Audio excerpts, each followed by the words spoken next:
الحمد لله وكفى وسلام على عباده الذين اصطفى أما بعد قال الله تعالى في القرآن المجيد أعوذ بالله من الشيطان الرجيم يا أيها الذين آمنوا قوا أنفسكم وأهليكم نارا وقودها الناس والحجارة وقال النبي صلى الله عليه وسلم بادروا بالأعمال فتنا كقطع الليل المظلم يصبح الرجل مؤمنا ويمسي كافرا ويمسي مؤمنا ويصبح كافرا يبيع دينه بعرض من الدنيا أو كما قال عليه الصلاة والسلام اللهم صل على سيدنا محمد وعلى آل سيدنا محمد وبارك وسلم اللهم صل على سيدنا محمد وعلى آل سيدنا محمد وبارك وسلم اللهم صل على سيدنا محمد وعلى آل سيدنا محمد وبارك وسلم محترم بزرگوں عزیز نوجوان آپ کے سامنے ماشاءاللہ جو بڑے بڑے علماء آئے ہوئے ہیں ابھی مجھ سے پہلے بھی بات ہو گئی اور مفتی مظفر صاحب کافی دیر سے مائک سنبھالے ہوئے ہیں مزید بڑے علماء آنے والے ہیں ہمارے سامنے بہت ساری باتیں آئے گی ہمارے سامنے بات پیش کرنے والے تقریباً 100 کلومیٹر کا راستہ طے کر کے آ رہے ہیں اور آئے ہیں ہمیں 100 قدم چل کر صرف آنا ہے 100 قدم سے بھی کم ہم بستی کے لوگوں کو 100 قدم سے بھی کم چل کر مسجد میں آنا ہے اور بات کرنے والے 100 کلومیٹر طے کر کے آئے ہیں اور راستے کی ساری تکلیفوں کو برداشت کرتے ہوئے آئے ہیں اور یقین رکھیے ہماری نظر میں ہم مدرسہ پڑھاتے ہیں ہماری نظر میں ہماری درسگاہ کی تعلیم سے بہتر کوئی چیز نہیں ہوتی ہے سوائے اللہ کے دین کی مجلس پورے دن کی سبق کو چھوڑ کر آنا یہ تو ہم اپنی بستی کے شادیوں جنازوں کو بھی قربان کر دیتے ہیں علم کے خاطر اور آج صرف اللہ کی نسبت پر پورے دن کو رخصت کر کے یہاں آئے ہیں تو یقیناً کوشش کریں کہ بستی کا ہر فرد ان مجلسوں سے فائدہ اٹھائے اور کچھ سیکھے اور اس بات کو سمجھے کہ ہمارا مقصد صرف سننا نہیں ہے زندگی بھر ہم سنتے رہے زندگی بھر سنتے رہے تو اس کی مثال بالکل ایسے ہوگی جیسے زندگی بھر ہم وضو کرتے رہے زندگی بھر وضو کرتے رہے اور کبھی نماز نہ پڑھے قیامت کے دن اللہ کیا فرمائے گا کیا ٹھیک ہے وقت پر وضو تو کر دیتے تھے نا بس کافی ہے وضو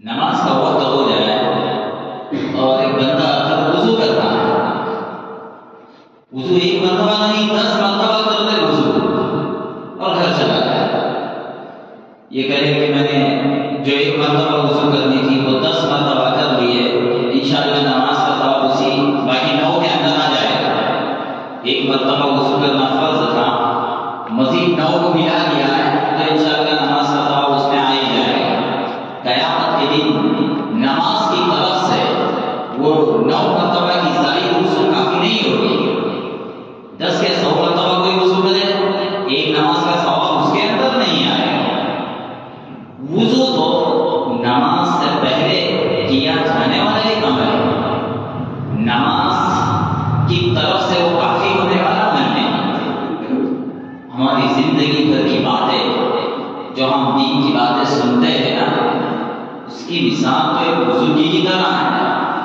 کہ زندگی میں ہم سنتے رہے لیکن سننا مقصد نہیں ہے. جیسے وضو مقصد نہیں ہے، مقصد نماز اور وضو اس کے یہ ساری باتیں قیامت کے دن ہمارے لیے وبال کہ اتنی باتیں جو ہم نے سنی تھی اس پر ہم نے عمل کیوں نہیں کیا، یہ ہمارے لیے پکڑ کا سبب ہوگی.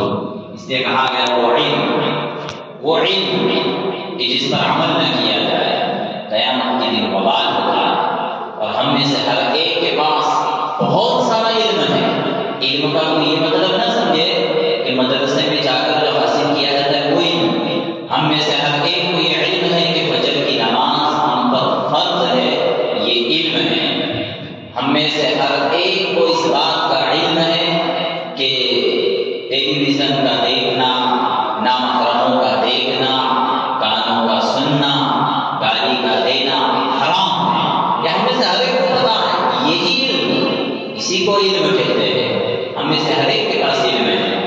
جتنا علم ہے اس پر ہمیں عمل کرنا ہے.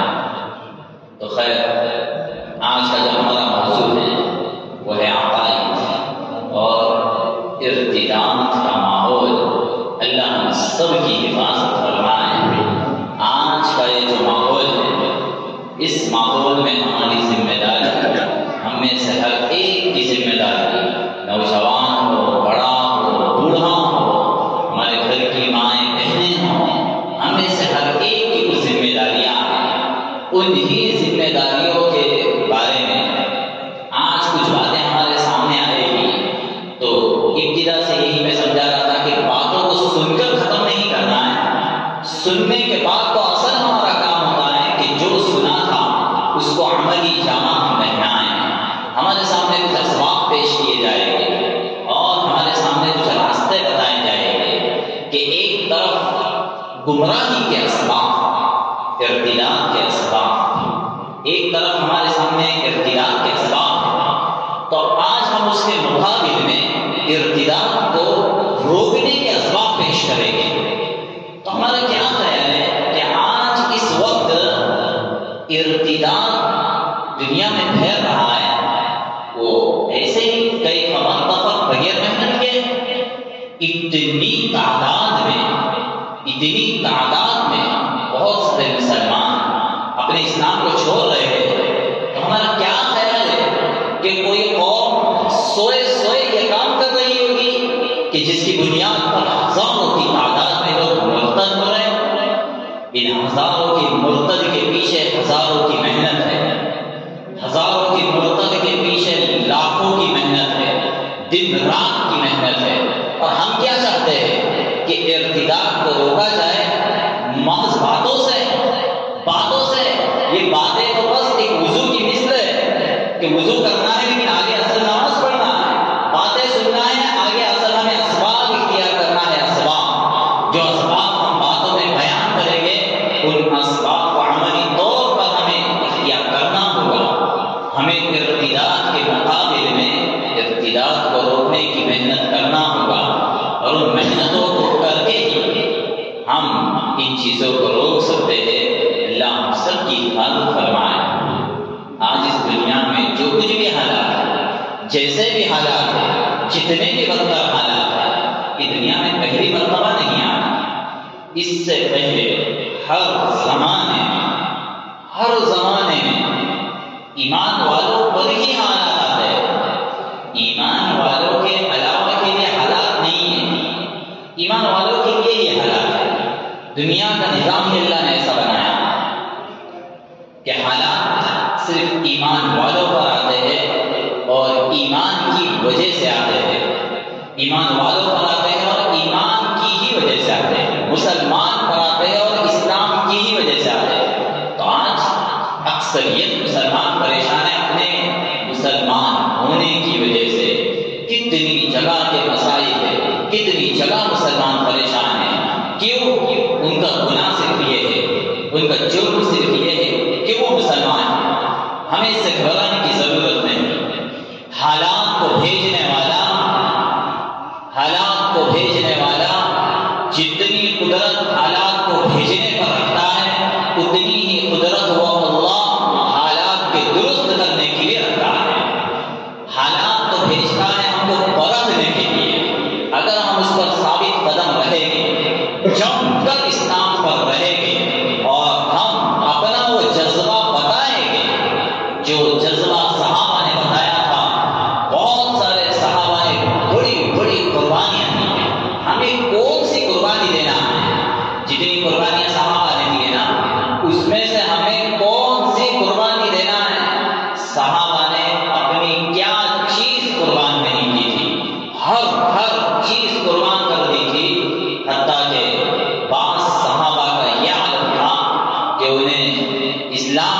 کی وجہ سے باندھ دیا گیا اور ان کے سامنے یہ اختیار رکھا گیا کہ ہم ابھی آپ کو چھوڑ دیں گے اگر آپ اسلام کو چھوڑ دیں، ابھی چھوڑ دیں گے۔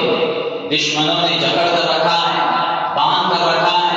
حضرت خباب رضی اللہ تعالی عنہ اور ان کی طرح کتنے صحابہ جن کے ساتھ یہ واقعات پیش آئے کہ انہیں باندھا گیا اور ان کے سامنے یہ بات کہی گئی کہ ابھی اگر آپ اسلام چھوڑتے ہیں، ابھی ہم آپ کو رخصت کر دیتے ہیں اور ہم اپنی زنجیروں سے آپ کو چھوڑ دیتے ہیں، آپ اسلام چھوڑ دو ہم تمہیں چھوڑ دیتے ہیں۔ کتنا آسان سا سودا ہے، بس 1 منٹ کے اندر آپ چھوٹ جائے۔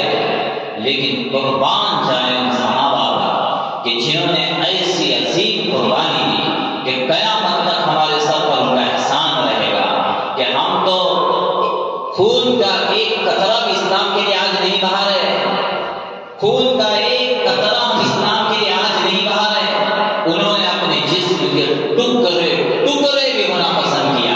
پتہ ہے حضرت خباب کے ساتھ غیروں نے کیا کیا تھا، دشمنوں نے کیا کیا تھا؟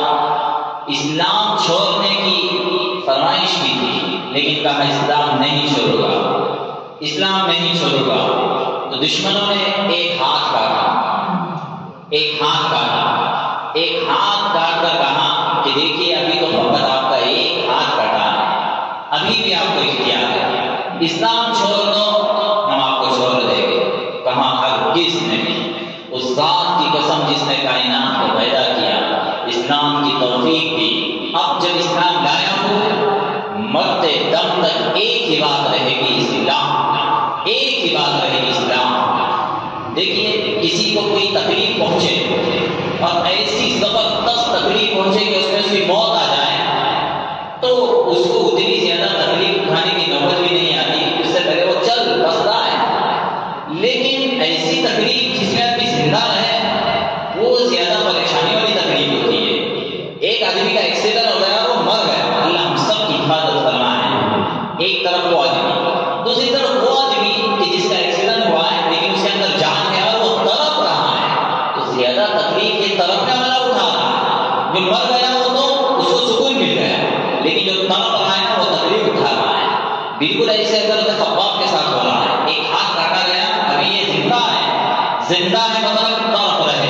ظاہر بات ہے ہم کو مچھر کاٹے ہم پریشان ہوتے ہیں، چوٹی کاٹے ہم پریشان ہوتے ہیں، یہاں ہاتھ کاٹا جا رہا ہے۔ ایک ہاتھ کاٹا گیا، کہا گیا اب بھی اگر اسلام چھوڑتے ہو تو ہم رخصت کر دیتے، کہا ہرگز نہیں۔ دوسرا ہاتھ کاٹا گیا، کہا چھوڑتے ہیں اسلام، ہرگز نہیں۔ ایک پیر کاٹا گیا، چھوڑتے ہو اسلام، ہرگز نہیں۔ دوسرا پیر کاٹا گیا، اب بھی چھوڑتے ہو، نہیں۔ ایک آنکھ کھولی گئی، اب چھوڑتے ہو، ہرگز نہیں۔ دوسری آنکھ کھولی گئی، اب چھوڑتے ہو، نہیں۔ جسم کے ٹکڑے کر دیے گئے، آخر تک جب تک یہ زبان چلتی رہی، الاحد الاحد الاحد، اللہ ایک ہے، اللہ ایک ہے، آخری دم تک کہتے رہے اللہ ایک ہے۔ ہم تو گھروں کے اندر بیٹھے ہیں، اے سی میں بیٹھے ہیں، سو رہے ہیں، کائنات کی ہر راحت ہمیں ملی ہوئی ہے اور ہم سے اسلام سمجھ نہیں رہا ہے۔ وہاں تلواروں کے نیچے انہوں نے سنبھالا تھا، ہمیں اے سی کے نیچے سنبھالنا نہیں آ رہا۔ کتنی عجیب بات ہے، وہاں تلواروں کے نیچے انہوں نے اسلام سنبھالا، ہم پنکھے کے نیچے سنبھال نہیں پا رہے، اے سی کے نیچے ہم سے اسلام سنبھل نہیں رہا ہے۔ تو اتنی تکلیف اگر ہمیں ہوتی تو تب تو شاید پہلے دن ہی ہم نعوذ باللہ اسلام چھوڑ دیتے۔ آج تک جو اتنا ہے نا اسلام ہمارے پاس، وہ اب تک باقی بھی نہیں رہتا شاید، کیونکہ اب تو بغیر تکلیف کے ہم ہیں اور اسلام سنبھل نہیں رہا ہے۔ سنبھالنے والے بنے، اسلام کو سنبھالنے والے بنے۔ گھر کی ہر چیز تو ہم سنبھال ہی لیتے ہیں، گھر کی کون سی چیز ہے جو ہم نہیں سنبھالتے ہیں؟ خود کی جان کو ہم کتنا سنبھالتے ہیں، اپنی اولاد کو کتنا سنبھالتے ہیں، اس سے زیادہ سنبھالے جانے والی چیز اسلام ہے۔ جتنی نظر ہم اپنے گھروں کی چیزوں پر رکھتے ہیں اور گھر کی جتنی چیز جتنی اہم ہوتی ہے، اس کی حفاظت کے طریقے اور اسباب اتنے زیادہ مضبوط ہوتے ہیں۔ یقین رکھیے ہمارے پاس سونے سے زیادہ قیمتی چیز اسلام ہے، لیکن بس پہچانا نہیں ہے ہم نے کہ ہمارے پاس سب سے قیمتی چیز ہے کیا. پہچاننے میں ہم نے گڑبڑی کی ہے. ہم نے دنیا کو قیمتی نظروں سے دیکھا ہے. سونے اور چاندی کو ہم نے قیمتی نظروں سے دیکھا ہے کہ یہ قیمتی چیز ہے، لیکن اب تک ہم نے اسلام کو اس نظر سے دیکھا نہیں کہ یہ بھی قیمتی چیز ہے اور سب سے بڑی قیمتی چیز ہے. لہذا اس قیمتی چیز کو قیمتی چیز سمجھنے والے رہے. صحابہ نے جس طرح اسلام کو سنبھالا ہے ان کی ہی طرح ہم اسلام کو سنبھالنے والے رہے. یہ اسلام 1400 سال سے امانت در امانت، ہاتھوں در ہاتھوں ہم تک پہنچا ہے. یہ امانت ہمارے پاس آئی ہے، اس امانت کو ہمیں آگے پہنچانا ہے. قیامت تک ہماری نسلوں کو یہ امانت ہمیں دینا ہے اور وصیت کرنا ہے کہ میرے بیٹو جب تک تم زندہ رہو، قرآن جو ہے قرآن جو زندوں کی کتاب ہے، قرآن زندوں کی کتاب ہے، قرآن زندوں کی کتاب ہے، ہماری کتاب ہے. پتہ ہے ایک گڑیا جو گھر میں اکیلی رہا کرتی تھی. بچہ کمائی کے خاطر، قصد معاش کے خاطر بیرون ملک میں رہا کرتا تھا. اب ماں بیمار ہو گئی. بڑھیا ماں تھی، پڑھی لکھی نہیں تھی، ان پڑھ تھی، لیکن گھر میں اکیلی رہا کرتی تھی. بیمار ہو گئی. جب بچے کو پتا چلا ماں بیمار ہے، بچے نے کسی کے ذریعے گھر میں چیک بھجوا دیا. چیک اور بڑی اماؤنٹ، مثلا 1 لاکھ 2 لاکھ 1 لاکھ کا چیک بھیج دیا کہ ماں اس سے کیا کروائے گی؟ علاج کروائے گی. تو جب چیک ماں کے پاس پہنچا تو ضعیفہ بوڑھی ہو چکی تھی. چیک اس نے اپنے پاس رکھا. چیک کو دیکھا، اسے پڑھنا لکھنا نہیں آتا تھا. اسے لگا میرے بیٹے نے کچھ بھیجا ہے، کچھ لکھ کر بھیجا ہوگا میرے بیٹے نے، اس لیے کہ یہ آج کل ہم پڑھے لکھے قوم ہے، لیکن پہلے عموماً پڑھائی لکھائی اتنی جب نہیں تھی، تعلیم اتنی زیادہ عام نہیں تھی، وہ تو ویسے ضعیفہ تھی. سنبھال کر اپنے پاس رکھا، بہت دنوں تک رکھا. بیماری بڑھتی گئی، یہ چیک سنبھال کر رکھتی گئی. بیماری بڑھتی گئی، یہ اپنے بیٹے کی بھیجی ہوئی چٹھی سنبھال کر کھاتا کہ مر گئی. بیٹا جب آیا تو دیکھا کہ اس کا چیک تو ایسا کہ ویسا ماں کے پاس رکھا ہوا ہے. افسوس کرنے لگا وہ کہ میں نے چیک اپنے ماں کے علاج کے لیے بھیجا تھا، یہ تو چیک کو اپنے پاس رکھ کر یوں ہی مر گئی. اب میں اس چیک کا کیا کر سکتا ہوں؟ جس مقصد کے لیے میں نے بھیجا تھا اس مقصد میں یہ کام نہیں آیا. غصے میں بیٹے نے وہ چیک پھاڑ کر پھینک دیا کہ یہ تو میں نے اپنے ماں کے علاج کے لیے بھیجا تھا. لیکن ماں نے اس بات میں سمجھنے میں غلطی کی کہ یہ پیسوں کا چیک تھا، میری بھیجی ہوئی کوئی چٹھی نہیں تھی. لیکن ماں اس چیک کو چٹھی سمجھ کر رکھ رہی تھی. اس واقعے سے علماء ہمیں یہ سمجھانا چاہتے ہیں کہ اس گڑیا کے پاس جو چیک تھا نا، اس چیک کی مثال ہمارے پاس قرآن مجید کی ہے. ہم میں سے ہر ایک کے گھر میں قرآن مجید میں موت آ جائے گی. 70 سال 80 سال 90 سال ہم جیتے ہیں اور موت کا وقت قریب آتا ہے، لیکن اللہ کا بھیجا ہوا پیغام اس بچے نے چیک کیوں بھیجا تھا؟ ماں کے علاج کے لیے. اللہ نے قرآن ہمارے پاس کیوں بھیجا ہے؟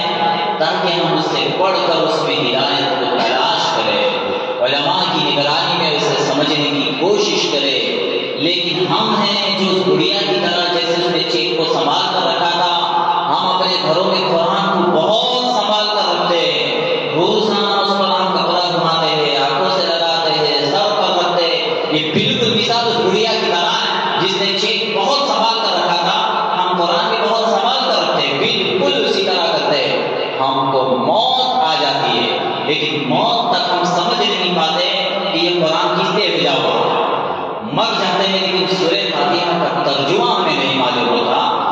سورہ فاتحہ یہ ہر نماز کا ایک عظیم حصہ ہے جس کے بغیر ہماری نماز ہی نہیں ہوتی ہے. ہر نماز میں، نماز کی ہر رکعت میں سورہ فاتحہ کے بغیر نماز کا وجود نہیں. اب اس سورہ فاتحہ کا علماء فرماتے ہیں اللہ نے پورے قرآن مجید میں جو کچھ نازل فرمایا اس پورے کا خلاصہ اللہ نے سورہ فاتحہ میں رکھا ہے. تو آخری درجے میں سورہ فاتحہ کو سمجھنے والے بنے. اس سورہ فاتحہ میں اللہ ہم سے کیا فرماتا ہے؟ ہم اللہ اکبر کہتے ہیں، نماز پڑھتے ہیں، نماز میں سورہ فاتحہ پڑھتے ہیں، اللہ ہم سے کیا کہتے ہیں، ہم اللہ سے کیا دعا کر رہے ہیں، ہم یہ سمجھنے والے بنے. تو خیر بہت ساری باتیں ہیں. قرآن ہمارے لیے ہدایت نامہ ہے. قرآن کو جو بندہ مضبوطی سے تھام کر رکھے گا، علماء کی نگرانی میں سمجھنے کی کوشش کرے گا. اللہ نے نصیحتوں کی آیتوں کو بہت آسان رکھا ہے. قرآن مجید میں نصیحتوں کی آیات ہے اور احکامات کی آیات ہے. احکامات کی آیات ہم علماء کی ہی ذمہ رکھیں. نصیحتوں کی آیات کو پڑھ کر سمجھنے کی کوشش کرے کہ اللہ نے بہت سارے قوموں کے حالات کو بیان کیا، انبیاء کے حالات کو بیان کیا ہے. اسے ہم پڑھ سکتے ہیں، اس کا ترجمہ پڑھ سکتے ہیں، ان واقعات کو سمجھ سکتے ہیں. اسی لیے اللہ نے فرمایا کہ اس قرآن کو ہم نے نصیحت کے لیے بالکل آسان کر دیا ہے. کوئی فہل میں مدکر ہے، کوئی نصیحت حاصل کرنے والا جو اس قرآن سے نصیحت حاصل کرے؟ تو ایک تو ہم قرآن کو مضبوطی سے تھامنے والے بنے. اس لیے ایک حدیث میں کہا گیا قیامت تک جتنے فتنے آئیں گے، قرآن ان سارے فتنوں کے مقابلے کے لیے کافی ہے، مقابلہ کرنے کے لیے قرآن کافی ہے. تو ایک طرف قرآن کو مضبوطی سے تھامیں، قرآن کو تھامنے کے ساتھ ساتھ ہم علماء کو مضبوطی سے تھامنے والے بنے، علماء سے اپنا رابطہ رکھیں. اس لیے کہ قیامت تک فتنے آتے رہیں گے. آج تک بہت سارے آئے، قیامت تک فتنے آتے رہیں گے. ان فتنوں کی اگر ہمیں حقیقت کو سمجھنا ہے ہم علماء سے ہی سمجھ سکتے ہیں. تو آج یہ ارتداد جو بہت کثرت سے پھیل رہا ہے، ہمیں یہ غور کرنا ہے کہ ہم اس ارتداد کو کیسے روکیں. تو اچھی طرح سمجھے کہ ارتداد جو پھیل رہا ہے یہ دو راستوں سے آ رہا ہے. دو راستوں سے ارتداد پھیل رہا ہے. ایک تو نظریاتی اعتبار سے جو عام لوگوں میں، عام انسانیت میں، عام مسلمانوں میں نظریاتی حملے کیے جا رہے ہیں. ایسے فتنے ابھر رہے جن کا تعلق نظریات سے ہے. تو بہت سارے لوگ اس لائن سے گمراہ ہو رہے ہیں کہ اسلام نے ہمیں کچھ مخصوص نظریات دیے ہیں کہ ہمیں اللہ کو ایک ماننا ہے، اللہ کے رسول محمد صلی اللہ علیہ وسلم کو آخری رسول ماننا ہے. قیامت کی بہت ساری علامتیں حدیث میں بیان کی گئی ہے، ان کو اسی نظر سے ہمیں برابر دیکھنا ہے کہ قیامت کی یہ علامتیں ہیں اور ان کی یہ حقیقتیں ہیں اور یہ علامتیں ہیں.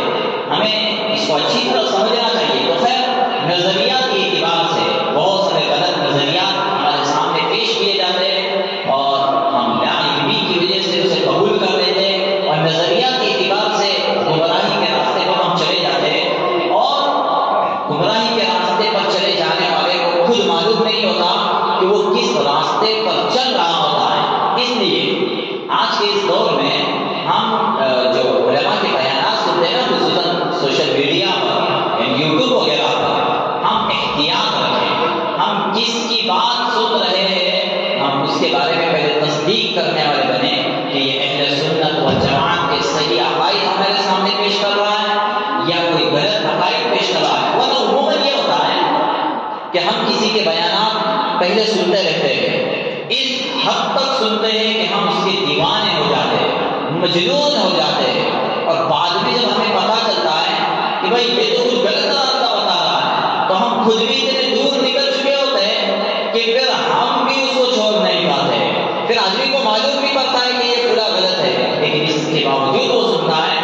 اس لیے کہ وہ سمجھتا ہے کہ بس اب تو یہ میرے دل میں بیٹھ چکے ہیں، اب وہ اسے دل سے نکالنا بھی پسند نہیں کرتا ہے. اس لیے کوشش کرے سننے کے بعد تحقیق نہ کرے، سننے سے پہلے تحقیق کرے کہ ہمیں جس کو سننا ہے وہ صحیح ہے یا صحیح نہیں ہے. آج تک اگر ہم نے کسی کے بیانات اس طرح بہت سنے ہوں اور ابھی تک تحقیق نہ کی ہو، تحقیق کرنے والے بنے، تحقیق کرے. ورنہ اللہ کی نظر میں ہم مجرم ہو گئے، اللہ کی نظر میں ہم غلط ثابت ہو گئے. اس لیے ہم تحقیق کا مادہ اپنے اندر پیدا کریں. ایک تو اس لائن سے ارتداد آنا، دوسرا کہ جس کی زیادہ ضرورت تو اس کی بھی ہے کہ اس ارتداد کو روکا جائے. اس کے لیے ہم علماء کو مضبوطی سے تھامیں. دوسرا جو ارتداد بہت کثرت سے پھیل رہا ہے وہ ہماری ماں بہنوں اور بیٹیوں کے راستے سے، جو بہت زیادہ قابل افسوس، بہت زیادہ لائق مذمت ارتداد، وہ اس طرح کہ ہم نے اپنی بیٹیوں کو، ہم نے اپنی بچیوں کو، ہم نے اپنی بہنوں کو تعلیم کے نام پر اپنی ذات سے جدا کر کے جو اسکولوں میں، کالجز میں اور نہ جانے کہاں کہاں بھیج دیا ہے، کن اسکولوں میں بھیج دیا ہے، ہماری اسکولوں پر کوئی نظر نہیں ہوتی، ان کالجز پر کوئی نظر نہیں ہوتی، ان یونیورسٹی پر ہماری کوئی نظر نہیں ہوتی کہ جہاں ہماری بچیاں پڑھ رہی ہے ان یونیورسٹیوں میں، ان کالجز میں کیا کہیں اسلام کے خلاف کچھ نظریات تو نہیں سکھائے جا رہے ہیں؟ یقین مانیے آج بہت سارے اسکول، بہت سارے کالجز، بہت ساری یونیورسٹیاں ایسی ہے جہاں مستقل صبح جو پروگرام ہوتا ہے دعا کا، اس میں مستقل طور پر نہ جانے کس طرح کفری عقائد اور کفری باتیں ان کی زبان سے نکلوائی جاتی ہے، اور یہ سب کچھ وہاں رول، اسکول کا رول ہوتا ہے، ہم جا کر وہاں کچھ نہیں کر سکتے، وہ اسکول کا رول ہے، وہ بچوں کو فالو کرنا ہے۔ اس طرح ذہنی طور پر وہاں سے دیکھیے، ہم جس کے ساتھ اٹھتے بیٹھتے ہیں نا، فطرت ہے انسان کی کہ جس کے ساتھ اٹھنا بیٹھنا ہوتا ہے اس کی صحبت کا اثر خود بخود قبول کرتا ہے، یعنی نہ چاہتے ہوئے۔ اس لیے دیکھیے انبیاء کو جو ہے نا، انبیاء کو بکریاں چرانے کا حکم دیا گیا، اس لیے کہ بکریوں کے اندر نرمی کی صفت ہوتی ہے، تو سارے انبیاء کو بکری چرانے کا حکم دیا گیا تاکہ ان کے اندر، انبیاء کے اندر تحمل کی صفت آ جائے، برداشت کی صفت آ جائے، کہ بکریوں کو برداشت کرنا بہت مشکل ہوتا ہے اور ان کے اندر نرمی ہوتی ہے، تو جو ان کو پالتا ہے نا اس میں نرمی آ جاتی ہے۔ حدیث میں کہا گیا کہ جو گھوڑے پالتے ہیں ان میں سختی آ جاتی ہے، اس لیے کہ گھوڑے کی طبیعت میں سختی ہوتی ہے، تو جو گھوڑے پالتے ہیں نا ان میں بھی سختی آ جاتی ہے۔ جانوروں کی صحبت، جانوروں کی صحبت کہ آدمی جن جانوروں کے ساتھ میں صرف وقت گزارتا ہے نا، ان کی صحبت خود بخود انسان کے اندر آ جاتی ہے۔ فطرت، اللہ کی فطرت ہماری ایسی بنائی ہے، جس کے ساتھ اٹھنا بیٹھنا ہوگا اس کی فطرت کو خود قبول کر لیں گے، ہماری طبیعت دوسری کی طبیعت کو کھینچ لیتی ہے۔ اب سوچئے ہمارے بچے، مسلمان بچے اور مسلمان بچیاں جب اسکولوں میں اور کالجز میں جاتے ہیں، اب ظاہر بات ہے وہاں مسلمان بچے بھی ہیں، غیر مسلم بھی بچے ہیں، اب سالوں سال تک وہ آزو بازو میں بیٹھ رہے، ہنسی مذاق کر رہے، ایک ساتھ کھیل رہے، اتنا لمبا زمانہ گھل مل کر رہ رہے، اس کا سب سے بڑا جو نقصان ہوتا ہے نا وہ یہ ہوتا ہے کہ مسلمان کے دل سے، مسلمان کے دل سے ان کے مذہب کی نہوست ختم ہو جاتی ہے، اور یہ سب سے بڑا المیہ ہے۔ ہمارے دل کے اندر ہمارے مذہب کی عقیدت ہو اور دوسرے تمام مذاہب کے بارے میں ہمارے دل میں کوئی جگہ نہیں ہونا چاہیے، ہمارے دل میں جگہ اس سے اسلام مذہب کی، کسی بھی اور مذہب کی نہیں، لیکن سب سے پہلے دوسرے مذاہب کی جو گندگی کا اثر ہوتا ہے وہ صحبت سے ختم ہوتا ہے۔ جب وہاں صحبت سے وہ چیز ختم ہو گئی تو اب ظاہر بات ہے ان کے دین کو اختیار کرنے کا پہلا راستہ یہاں سے شروع ہو جاتا ہے، پہلا راستہ یہاں سے شروع ہوتا ہے کہ جب اس چیز کی نحوست دل سے نکل گئی اب وہ راستے پر آہستہ آہستہ خود بخود چلتا ہے۔ پھر یہ کہ کالجز کے ماحول میں ہماری بچیوں کے ساتھ جو جھوٹی محبتوں کے واقعات ہو رہے، جھوٹی محبتوں میں پھنسانا اور ان کے ساتھ وہ بھگا کر لے جا کر نکاح کرنا اور بس ایک دو مہینہ میں استعمال کر کے پھر بے دریغ اور درندوں کی طرح پر ظلم کرنا، اور اس طرح ہماری بہت ساری بچیاں اسلام چھوڑ کر مرتد ہو کر دوسرے مذہب میں چلی جاتی ہے اور پھر ایسی لٹک کر رہ جاتی ہے کہ اس کا پرسان حال کوئی نہیں ہوتا۔ ہم اپنی بچیوں کو سمجھائیں، ہم اپنی بچیوں کو سمجھائیں کہ آج کل جو واقعات ہو رہے یہ بہت سوچی سمجھی کوششوں، کاوشوں، سازشوں کے ساتھ ہو رہے ہیں، یہ کوئی سچی کوئی محبتیں نہیں، سچی محبت ہوتی تب بھی ناپاک تھی، سچی محبت ہوتی تب بھی ناپاک تھی، چہ جائے کہ اس محبت میں کوئی سچائی کا دور دور تک واسطہ نہیں ہوتا ہے، محض جھوٹی محبت اور آگے بالکل ظلم ہی ظلم۔ واقعات ہو رہے ہیں، ان واقعات سے صرف اور صرف تمہیں پھنسانا مقصود ہوتا ہے۔ اللہ اس کی ہمیں سمجھ عطا فرمائے۔ تو اس راستے کی جو گمراہیاں ہیں نا، اس کو ہم باتوں سے نہیں روک سکتے، عملی کوشش سے روک سکتے ہیں۔ اور عملی کوشش یہ ہے کہ ہم اپنی اسکولیں خود بنائیں، یعنی مسلمانوں کی اپنی اسکولیں ہو، مسلمان کے اپنے کالجز ہو، مسلمان کے اپنے یونیورسٹیاں ہو۔ ہم نے کیا چیز نہیں بنائی؟ ہر چیز ہم نے بنائی ہے، اور اسکولوں کی کمی ہے، ہمارے اپنے مسلمان کے اسکولوں کی کمی ہے۔ کاش کہ ہماری اپنی اسکولیں ہوتی، جن اسکولوں کی ابتدا ہم سورہ فاتحہ سے کرتے ہیں۔ قول اللہ، قول رسول اللہ کی صدائیں اگر ہمارے بچوں کے ذہن میں ہر صبح اگر جاتی رہتی نا، تو ان کا ذہن اسلام کے لیے مضبوط ہو جاتا۔ ظاہر بات ہے، ہر صبح جو بندہ سورہ فاتحہ پڑھے، قول رسول اللہ کی صدائیں سنے، اس کے دل سے اسلام کو نکالنا اتنا آسان نہیں ہے جتنا آسان ہو جاتا ہے اس کے دل سے نکالنا جو صبح میں کچھ اور سنتا ہو، کچھ اور اپنی زبان سے بولتا ہو، سنتا ہو، اس کے ذہن سے، اس کے دماغ سے، اس کے دل سے اسلام کو نکالنا آسان ہو جاتا ہے۔ اس لیے کوشش کریں، جتنی ہو سکتے ہم عملی طور پر کوشش کرنے والے بنیں، اپنے عقائد کی حفاظت کے لیے ہم دینی کتابوں کا مطالعہ کریں، اپنے علماء سے مضبوطی کے ساتھ جڑے رہیں، اور اس ماں بہنوں کے راستے سے ہونے والے ارتداد کو روکنے کی بھرپور ہم کوشش کریں، اپنے ماں بہنوں کو جگائیں، انہیں دین فکر اور دین حمیت ان کے اندر پیدا کریں۔ اور کیا آخری چند ایک دو باتیں کہہ کے اپنی بات کو ختم کرتا ہوں۔ انبیاء نے، صحابہ نے اپنی موت تک اپنے گھر والوں کی فکر کی، موت کے وقت بھی اپنے گھر والوں کو جمع کیا۔ قرآن ان واقعات کو بیان کرتا ہے، اور قرآن کہتا ہے ام کنتم شہداء اذ حضر یعقوب الموت اذ قال لبنیہ ما تعبدون من بعدی۔ یہ قرآن ہم کو کتنی پیاری نصیحتیں کرتا ہے۔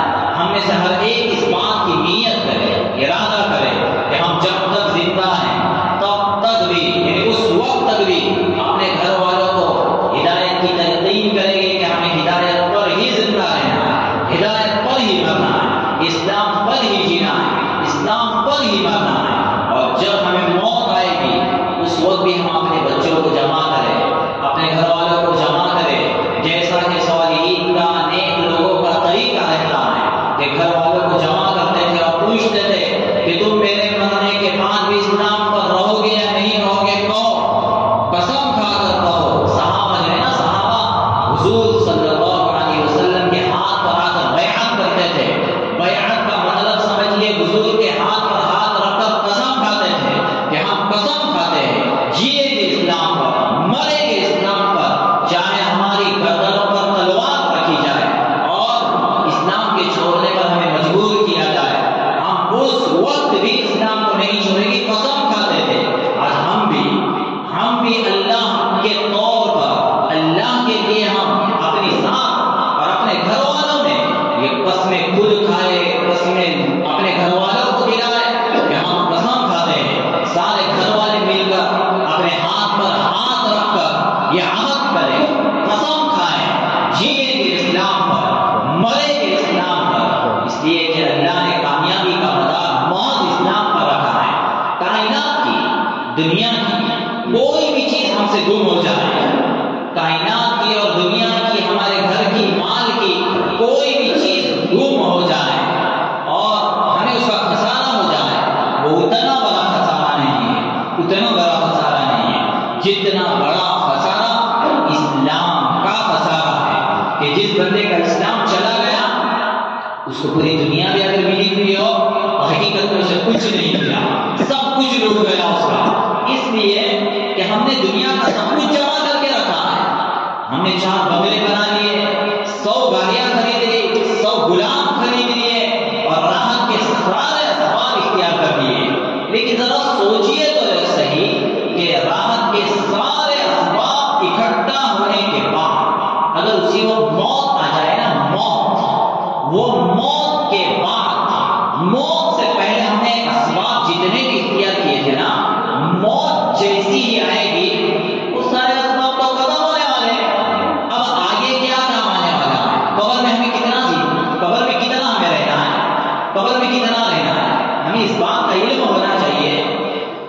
کہ سب سے کم مدت جہاں ہمیں رہنا ہوتی ہے وہ دنیا کی مدت ہے. 60 سال 70 سال بس یہ مدت ہماری دنیا میں رہنے کی ہے. ہم عالم ارواح میں اس دنیا سے پہلے رہ کر آ چکے ہیں. ہم عالم ارواح میں لاکھوں سال رہے, ہزاروں سال رہے. قبر میں جا کر ہمیں ہزاروں سال رہنا ہے. قیامت کا ایک دن 50,000 سال کا. جنت اور دوزخ ہمیشہ کی, اور دنیا میں جینا ہے 50 سال. تو بتائیے سب سے کم مدت کون سی ہے؟ دنیا کی. جہاں پہلے رہ کر آئے وہ بھی ہزاروں سال, قبر میں رہنا ہے ہزاروں سال, قیامت کا ایک دن 50,000 سال, جنت دوزخ ہمیشہ. اور یہ ہے بیچ کا زمانہ 40 سال 50 سال 60 سال 70 سال. سب سے کم زمانہ وہ ہے جس میں ابھی ہم ہیں, لیکن سب سے قیمتی زمانہ بھی ہے. جو سب سے کم زمانہ ہمیں جہاں رہنا ہے وہی سب سے قیمتی زمانہ ہے, کیونکہ اسی کے اوپر اگلے ہزاروں سالوں کا مدار ہے. یہاں جو اسلام پر رہا آئندہ کے ہزاروں ہزاروں ہزاروں سال اور ہمیشہ کا جہاں فیصلہ ہونے والا ہے, سب کا مدار اسلام پر ہے. کہ جو بندہ اسلام لے کر اس دنیا سے جائے گا, قبر کے ہزاروں سال, قیامت کے ہزاروں سال, جنت دوزخ کا جو فیصلہ ہونے والا ہے یہ اسی ایک اسلام پر ہونے والا ہے. اس لیے اسلام کو مضبوطی سے تھامیں, اور ہم علماء کا یہ مسئلہ یاد رکھیں کہ ہم مسلمانوں پر پہلا واجب اور آخری واجب, ہمارے پر بہت ساری چیزیں واجب ہے نا. نماز واجب ہے, فرض ہے. واجب اور فرض کا ایک ہی مطلب ہوتا ہے. ہم پر بہت ساری چیزیں واجب ہوتی ہے نا. ہمیں یہ مسئلہ معلوم ہونا چاہیے کہ ہماری زندگی کا پہلا واجب اور ہماری زندگی کا آخری واجب ایک ہی چیز ہے, کلمہ توحید, لا الہ الا اللہ محمد رسول اللہ. ہماری زندگی کا پہلا واجب, ہماری زندگی کا آخری واجب لا الہ الا اللہ محمد رسول اللہ. حدیث میں کہا گیا جب بچہ بولنا سیکھے تو سب سے پہلے لا الہ الا اللہ سکھاؤ, اس لیے کہ یہ ہمارا پہلا واجب ہے. پہلا واجب لا الہ الا اللہ محمد رسول اللہ. من کان آخر کلامہ لا الہ الا اللہ دخل الجنہ. جس نے اس آخری واجب کو بھی ادا کر دیا دخل الجنہ, وہ بندہ جنت میں داخل ہو جائے گا. لہذا خوب کوشش کرے, اور اس طرح کے جو کیمپ ہوتے ہیں بہت ساری باتیں ہمارے سامنے آتی ہے, آتی بھی رہے گی. ان باتوں کو سنیں, اس کو عمل کی ہم پختہ نیت کریں. جب تک ہم نیت نہیں کریں گے اللہ ہمیں توفیق نہیں دے گا. اور علماء فرماتے ہیں سب سے بڑا محروم آدمی, سب سے بڑا محروم آدمی وہ ہوتا ہے جو خیر کی نیت بھی نہیں کرتا ہے. نیت کرنے والے بنے کہ ہم ہر خیر کے کام کریں گے, خود بھی کریں گے,